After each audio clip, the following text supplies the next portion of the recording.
Tuxedo on siis selline e-keskkond, mis sarnaneb Wordlega, kus saab sõnadega mängida ja selleks, et seda Tuxedot luua, tuleb siis vajutada lihtsalt Start Now.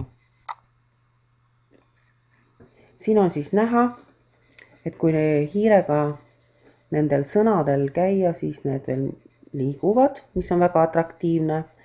Ja jällegi võimalus kas siis üles laadida mingi tekst või anda mingi veebilehekülje aadress või siis tekst siia sisestada ja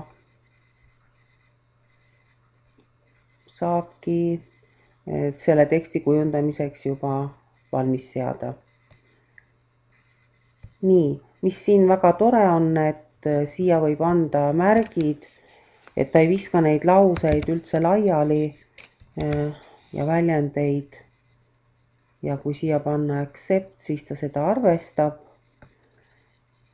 Samamoodi nagu Wordles saab valida värvi valikut. Kohe vaatame. Nii, siin on see valik suurem kui Wordles. Et selline hästi atraktiivsem võrreldes Wordlega. Ja muidugi kirjastiili jälle saab muuta, nagu ikka. Siis on võimalus jälle valida, kas on kõik horisontaalselt. Kohe näitab või kõik on vertikaalselt. Ja siis pooleks. Nii. Ja samamoodi saab veel kujundusega mängida. Nagu Wordleski see randomize.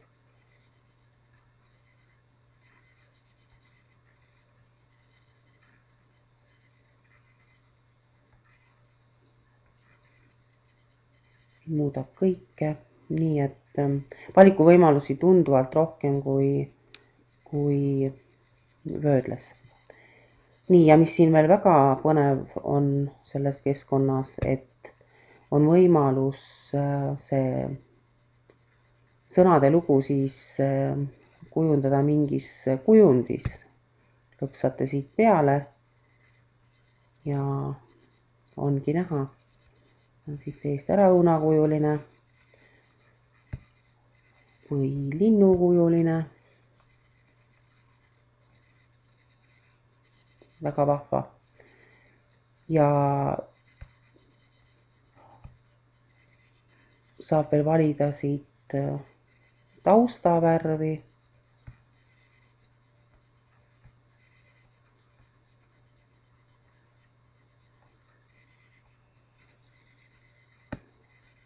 Ja kui salvestada, siis salvestamisel oli siin väga palju variante.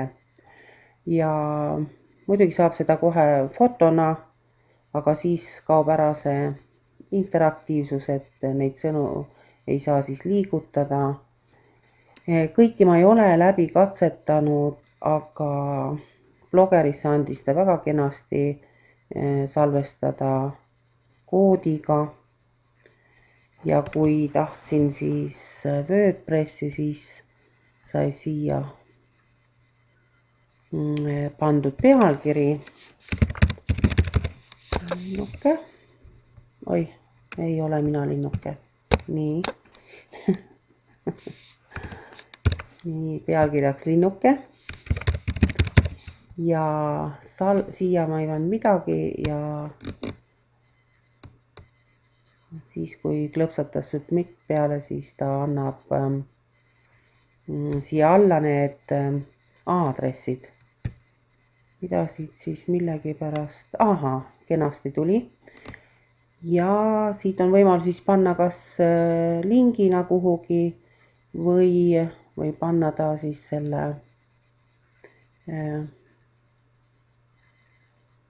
selle koodiga. Nii Wikisse kui siis blogisse. Et toredat katsetamist. Et endiselt väga kihvtid on need